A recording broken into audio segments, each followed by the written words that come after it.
Mathieu Bock-Côté. Pour lui, les idées n'ont pas de frontières.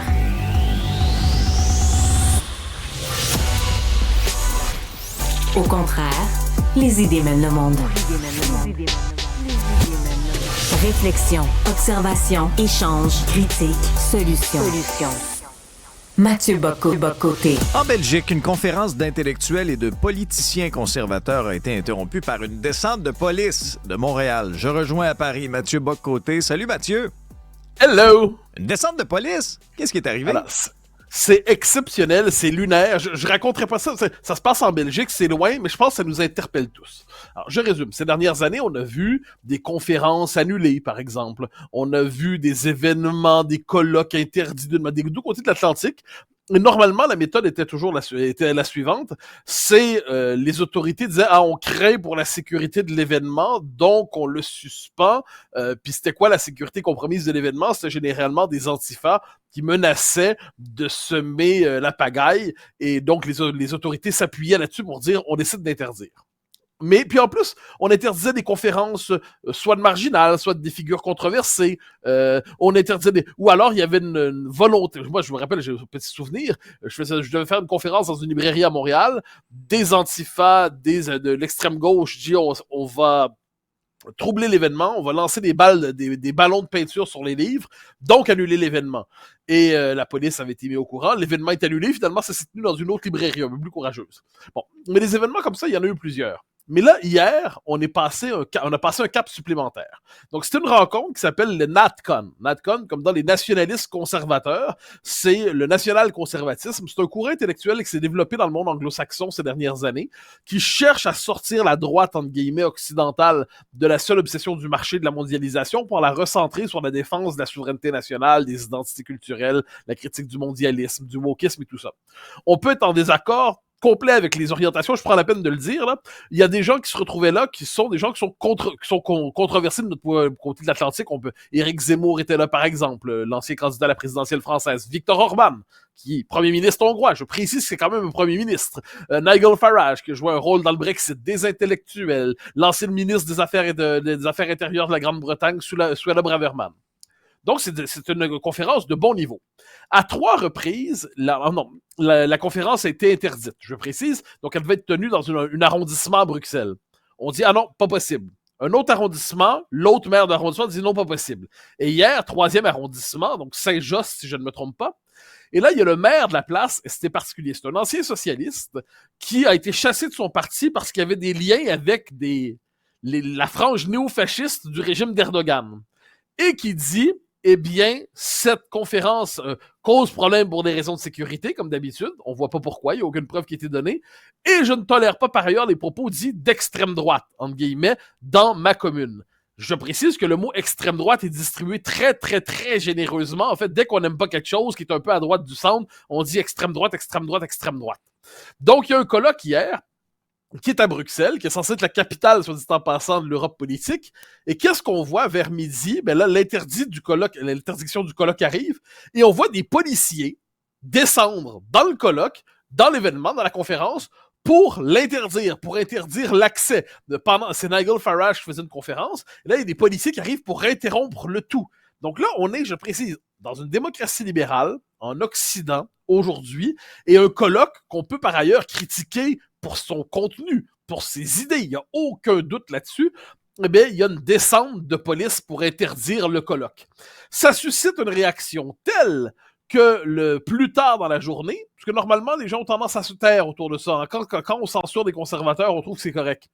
Mais là, ça crée une réaction telle que le premier ministre belge a dénoncé ce que l'équivalent du maire d'arrondissement a fait, et plus encore, le Conseil d'État, donc une des cours suprêmes en Belgique, a dit l'annulation est illégale, donc le colloque va être autorisé. Mais autour de ça, qu'est-ce qu'on a vu sur une séquence de 24 heures? On a vu un événement politique légal, légitime, mettant en scène des figures politiques importantes en Europe, eh bien, il y a eu une descente de police pour l'interdire. Et ça, moi, je m'inquiète souvent, j'en parle souvent, de la régression des libertés publiques en Occident, de la tentation de la censure. J'ai appelé ça dans mon dernier livre, le totalitarisme sans le goulag. Et ça, je crois que ces interdictions de colloques, de conférences, d'événements, ces persécutions bancaires, cette volonté d'interdire un colloque, encore une fois, on peut être en désaccord complet, mais interdire un colloque en faisant descendre la police, il y a quelque chose là-dedans qui est tout à fait lunaire. Et puisque ça va finir par nous parler d'une manière ou de l'autre des deux côtés de l'Atlantique, je me suis dit aussi bien en parler chez nous aujourd'hui. Revenons sur les déclarations de Paul Saint-Pierre Plamondon lors du dernier Conseil national du Parti québécois. C'était à Drummondville. Certains l'ont critiqué pour avoir dépeint le Canada sous le portrait de l'assimilation. Pourtant, lorsqu'on fait un retour historique, est-ce que c'est si grave, Mathieu, de faire un rappel de l'histoire? Certains l'ont qualifié d'alarmiste, d'extrémiste. Est-ce qu'il dit des faussetés? Non, mais il n'y a aucune fausseté dans ce qu'il a dit. Je pense surtout que ce qui est grave, c'est l'inculture de certains journalistes et la mauvaise foi. Alors, parce que j'ai vu, moi, le titre, c'est dans Le Devoir hier, je crois, où on dit « Paul Saint-Pierre Plamondon assimile Justin Trudeau à l'exécution de francophones et tout ça ». Là, c'est une blague. Il y a quand même des limites au raccourci. Est-ce quand Paul Saint-Pierre Plamondon, mais ça pourrait être François Legault en passant, décide de rappeler l'importance de l'histoire dans le combat politique des Québécois. Quand il dit dans l'histoire du Québec, ben bon, il y a la conquête, il y a les patriotes, il y a le traitement réservé aux patriotes, il y a l'affaire Riel. Ça a compté, hein. Il fut un temps, je le rappelle en deux mots, faut jamais oublier qu'au moment de l'affaire Riel, l'ensemble de la province de Québec, comme on disait autrefois, se mobilise autour d'Honoré Mercier pour dénoncer la pendaison de Louis Riel. À l'époque, je précise que la complicité, la collaboration politique entre des Blancs, entre guillemets, ce qui étaient les Canadiens français, et les Autochtones, c'était assez rare. Hein. Normalement, eh bien, les Canadiens français qu'on accuse de tous les noms, de racisme tout le temps, se montraient solidaires de la cause des Métis. À tous ceux qui nous accusent de racisme à répétition, je leur dirais de prendre un cours d'histoire. PSPP pourrait rappeler aussi le fait que l'armée canadienne est mobilisée en 1917 pour mater les émeutes anti-conscription, puis ça fait des morts à Québec. Il pourrait rappeler la crise d'octobre. Il rappelle tout ça, mais il rappelle l'histoire. Et là, qu'est-ce que trouve le moyen de faire je ne sais quel journaliste de manière un peu rapide? Elle dit, on assimile, ça c'est l'art du titre, hein. On assimile finalement, Paul Saint-Pierre Plamondon assimile Justin Trudeau à l'exécution des francophones. Donc là, évidemment, puisque la paresse commande notre époque, le commun des mortels se tourne vers ce titre-là et se dit, mais il est fou. Il accuse Trudeau de faire de l'exécution des francophones. Et là, un titre qui est non seulement une synthèse, tous les titres sont des synthèses, mais un titre qui devient mensonger. Un titre qui crée un raccourci mensonger, fait en sorte qu'aujourd'hui, le chef du PQ est plongé dans une controverse complètement lunaire, complètement coupée de sa véritable déclaration. Puis ça, je pense que c'est un problème démocratique aujourd'hui. C'est-à-dire, si n'importe quelle phrase peut être retricotée, peut être réécrite de manière à servir un narratif médiatique, mais qui ne correspond pas à ce qui a été dit véritablement, c'est que là, on n'est plus dans les médias qui se veulent les premiers gardiens de la démocratie deviennent hostiles à la démocratie quand ils fabriquent une fake news, parce qu'on était victime d'une fabrication de fake news. Puis là, Dieu sait, moi, les politiques qui ont la langue de bois, ils m'énervent. Hein. Dieu sait que ça m'énerve quand ils ont la langue de bois. Mais je les comprends quand je vois des trucs comme ça d'avoir la langue de bois. Parce que là, si on se dit que n'importe quelle déclaration peut être retricotée de telle manière qu'on fait dire à un homme le contraire de ce qu'il a dit, c'est par ailleurs le simple fait de référer à l'histoire nous amène à entraîner une forme de télescopage entre l'histoire et le présent. On se dit, mais là, on ne pourra plus faire de références historiques. D'ailleurs, on ne fera plus de références politiques. D'ailleurs, on ne fera plus de références à rien du tout. Et au final, qu'est-ce que ça donne? Mais ça donne une vie politique aseptisée parce que les hommes politiques, les femmes politiques ne font plus confiance suffisamment aux médias pour être capables de rapporter fidèlement leurs propos. Je veux dire, il y a moyen d'être en désaccord avec ce qu'a dit PSPP, si on le souhaite, au moment du congrès du PQ, de ce qui a suivi, sans lui intenter sans lui fabriquer une controverse aussi gênante.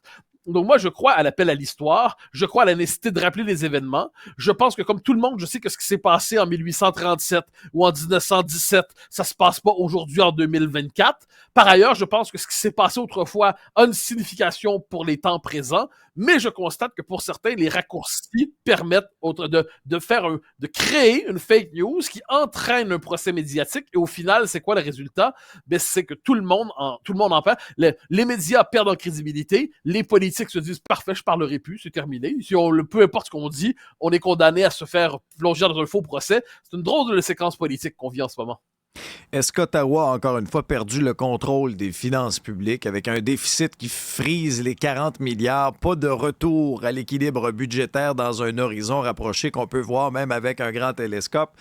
Et on va chercher davantage d'argent dans les poches de bien des gens, puis c'est pas vrai que c'est tous les ultra-riches, là. Ah, ben exactement. Non, mais c'est quand même fascinant. C'est-à-dire que là, c'est vraiment ce qu'on pourrait appeler de l'économie socialiste. Hein. L'économie socialiste, ça consiste à dire qu'il y a toujours des milliards cachés dans la poche de quelques méchants et il suffit d'aller le chercher chez eux pour être capable d'un coup de payer tous les fantasmes de nos amis de la gauche militante. Et là, on a envie de dire un instant qu'il faut être des programmes sociaux, très bien. Par ailleurs, c'est pas à Ottawa de les faire. Faut-il juste le rappeler? Ottawa a des missions et Ottawa est pas capable de s'assurer de ses missions, mais se mêle de ce qui ne regarde pas.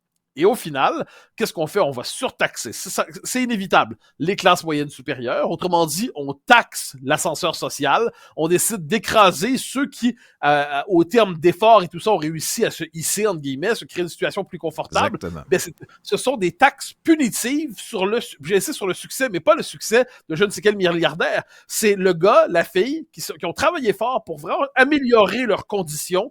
C'est eux qui vont finir par casquer d'une manière ou de l'autre. Et s'ils s'opposent au fait d'être braqués fiscalement, hein, eh bien, on va les accuser d'égoïsme. Moi, je trouve qu'on court à travers ça vers la fin de l'État-providence un jour, parce que l'État-providence ne peut pas simplement écraser toujours ceux qui contribuent au nom d'une redistribution qui créerait de l'égalité et de l'inclusion, mais qui, dans les faits, crée de la pauvreté. Et ça, on le voit de plus en plus dans le Canada de Justin Trudeau. Mathieu, merci beaucoup. Bon épisode à toi. Au grand plaisir, à très vite.